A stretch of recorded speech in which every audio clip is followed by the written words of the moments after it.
you give somebody a task, they have to improvise a solution of technique. So going back to part one, I said, I want you to spin the pebble. So you held the pebble in a certain way and you spin it across the pond. Pick up a pin off a glass surface, use your fingers like that. Perhaps you'll be using your keyboard at work, and if your fingers are straight, you'll hit 2 or 3 keys. But from sideways on, people tend to curl their fingers so that we hit the keys correctly. So there are great subtleties that are very, very important. If you're sewing or if you're using a gun, every time we give you a task, then the way that you hold the implement changes accordingly, and therefore the movement. So you might find yourself with a hammer doing this and knocking a nail into a wall, or next minute a screwdriver and you're twisting your forearms. You might be throwing a dart or holding a dart on the fingertips, and you get that sort of motion. Or even playing snooker, the way that you hold the snooker cue is key. Now, a few weeks ago, a young lady came for her first golf lesson, and she was mainly into ballet and dance. She hadn't played much in the way of ball sports, but she had played a little bit of hockey. So I like to have in the studio here the different pieces of equipment, from tennis rackets to bowling balls, in this case to a hockey stick. So I asked her to address the ball with her hockey stick, and she did. She put the hockey stick behind the ball, she leaned forward as she's been taught, and she actually effected really quite a good shot. Now, there's no loft on a hockey stick, so it just goes along the ground. But what was interesting, in giving her the task of hitting the ball along the ground with a hockey stick, it actually led her to lean from the hips quite early. Often when you come for a lesson as a beginner, you sit down and you're slumped. But the moment I gave this young lady the hockey stick, she put it behind that and she leaned forward, and lo and behold, she developed a sense of posture quite instinctively. So then I explained to her that if we imagine the hockey stick was a hammer, I'm knocking this post into the ground. And that's a miss, and that's a glancing blow, but that's a direct blow. So if I put this sort of stake on the floor,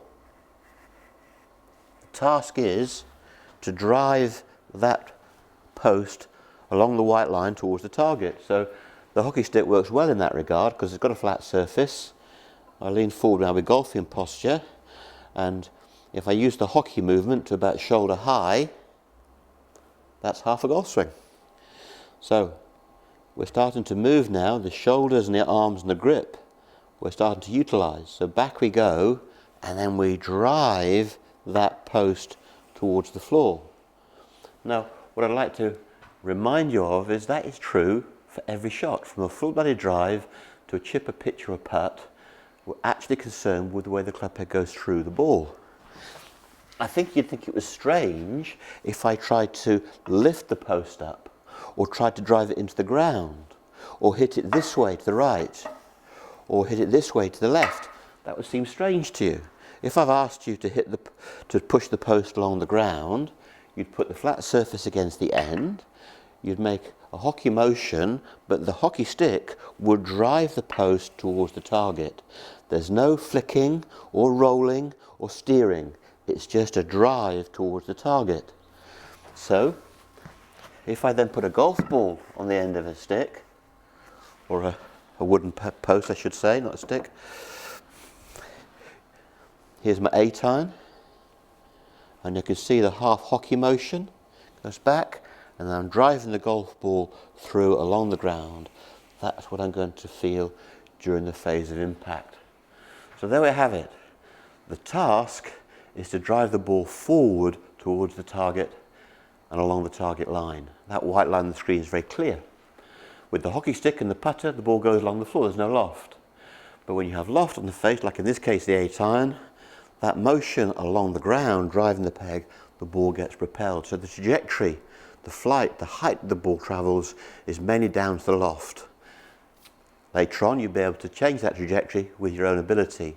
But in this early stage we can see that we can drive the ball with the putter and the hockey stick, the ball goes along the floor.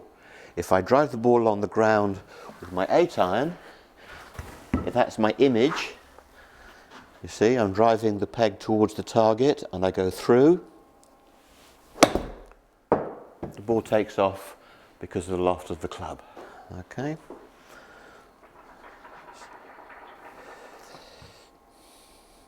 There's the hockey movement about shoulder high, and send the ball forward.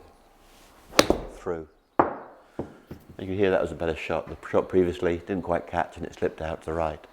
Most of the time when you hit it sweetly, the ball will draw from right to left.